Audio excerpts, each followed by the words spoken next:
message is for all of you planning to travel for the Xmas celebration. Please, if you have the uncle or your auntie or your neighbors, brother and sisters planning to travel for this Christmas celebration, help me pass this information to him or her.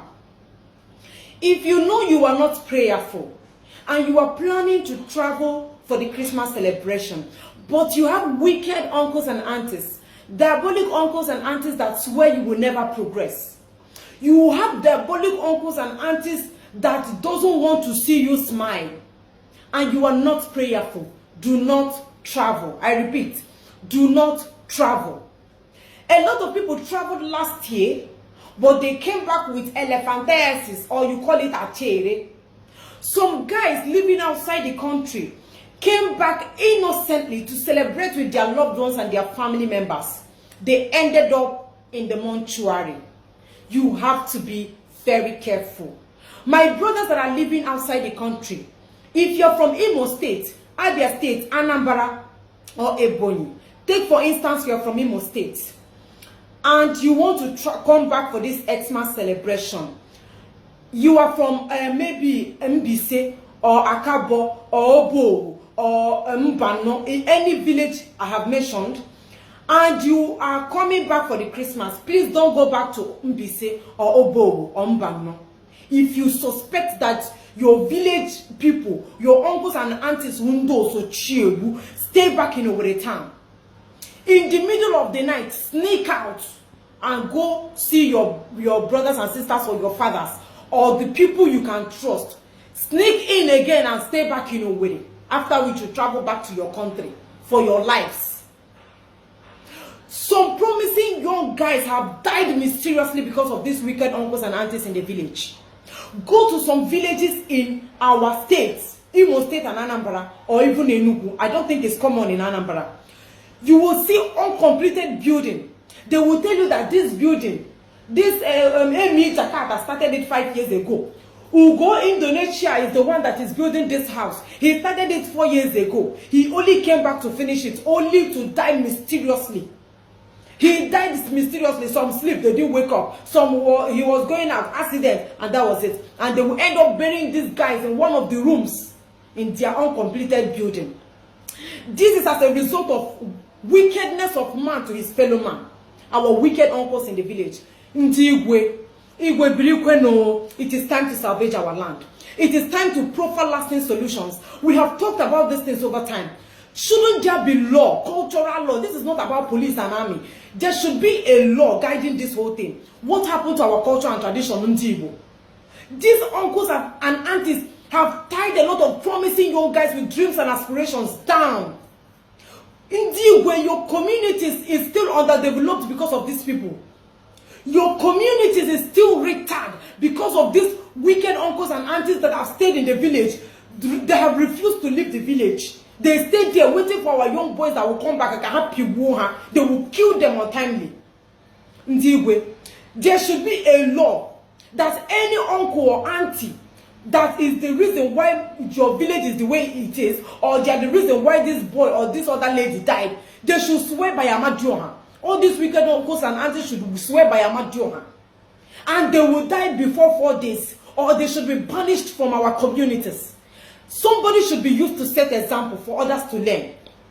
The truth is that we know who these people are. We know where they live. I know of a girl that they killed the sister, killed the father, and about to take the mother. And the girl said she knows that it's her uncle, her father's brother. And these pastors, our pastors have capitalized on this wickedness of our uncles to use it against our brothers living outside the country, even the ones in Nigeria. Please, it is time to start using our culture and our tradition very well. We are really downgrading this our culture and tradition. What happens to Ofo? What happens to Ofo? Or Akuwo the person? Or for any wicked uncle and auntie that is making a community not to be progressing? Do you know how our villages could have been if they have allowed these boys to breathe fresh air? Our boys go outside the country and they hustle very well, only to be killed by one useless uncle and auntie in the village. Please, Igwe, it is time to rise and shine. Help me pass this my message to our Igwes. Most guys have ended in the mortuary like that because of one stupid uncle and auntie in the village. They should be made to pay for what they are doing to these people. Women, if you have gotten to the age of marriage, your suitors have been promising you like Nigeria economy. Your marriage is doing like Nigeria problem, fluctuating, appear and disappear, come today, come tomorrow. And you suspect that your problem is coming from the village, and you have almost reached menopause. You are desperately in need of marriage, but all your suitors are disappointing you. Please don't travel for this Christmas celebration. The more they see you, they renew whatever they've done to you. Stay back in town and have faith in God in town, while our Igbo are solving this problem, because the problem must be solved. If you are a young guy and you notice they have tied you in a bottle, they have hanged you in one tree in your village, and they constantly call your name, please don't travel for this Xmas celebration. Like I said, the more they see you, they renew whatever they have done to you. In the aspect of spending, please spend wisely while you are in the village. Buy what you need and not what you want. Men, it is time to start trusting your wives. If you have budgeted 500,000 for this Christmas celebration, please lodge in that money into your wife's account so that you have 300,000 naira left in January. Don't go to the village and start showing off. No go they do pass yourself. Somebody will see you and say, my uncle, you will sit down and buy 30 crates of Hero, 30 bottles of Heineken. And when you come back, you will be thinking, while you are planning to go back to the village, your pastors and reverend father are seriously waiting for you in the village. The fathers, they are coming with the harvest and bazaar. While your pastors are coming out to ask you for money, you have to be very careful. Women, it's time for you to start pinching your husbands in the church. A pastor or reverend father who will give us 1 million, your husband will stand up. Your husband that doesn't even have 200,000 in his account will stand up. Pinch him to sit down. It is time to start pinching these men. Don't go to village and start showing off, because they will think that you have arrived and they will put you inside a Heineken bottle. Heineken bottle. You have to start thinking. Women, don't allow anybody to touch your children. Stop doing over-hugging. Anybody you see, you hug. Don't hug anybody. Drink, but don't be drunk. If you must drink, drink ever wine. You have to be very sensitive. Don't go and start sharing rice, sharing money. Start showing off, showing who you are not. Men, don't go and promise church what you cannot give. You will come back home, high BP will kill you. Remember, January is coming. I know why I am sounding like this.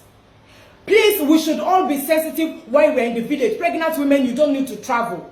And my brothers outside the country, please be very, very, very, very prayerful while you come back. Don't rely on any pastor. Do not rely on any pastor. We are going to solve our problem traditionally, because most of our pastors are fake. So they have capitalized on our problems in the village. That's why they're using it against the gullible ones. So be very, very careful while you come back. The problems will be solved, like I said. I wish all of you safe flights. I wish you journey mercies. And I hope to see you all in the year 2020. Thank you all. I love you immensely. God bless.